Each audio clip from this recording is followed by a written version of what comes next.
Hello கருப்பு, நான் அண்ணன் பேசுறேம்மா. தங்கச்சி, கருப்பு. அண்ணே ஒரு நிமிஷம் அண்ணே, அடுப்பை ஆஃப் பண்ணிட்டு வந்துடுறேன் அண்ணே. சரி சரி சரி, போயிட்டு வா போயிட்டு வா.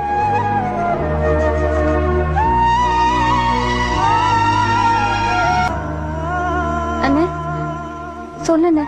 அம்மா நல்லா இருக்கியாம்மா? நல்லா இருக்கேண்ணே. மச்சான் மச்சான் எப்படி இருக்காரு? நல்லா இருக்காருண்ணே. அம்மா அங்க ஒன்றும் பிரச்சனை இல்லையா? அண்ணே இங்க ஒரு பிரச்சனையும் இல்லைண்ணே, நீ அதையும் நினைச்சிட்டு இருக்காதண்ணே. நீ நிம்மதியா இருண்ணே, நான் நல்லா இருக்கேன், சந்தோஷமா இருக்கேன். வச்சுட்டுமா அண்ணே?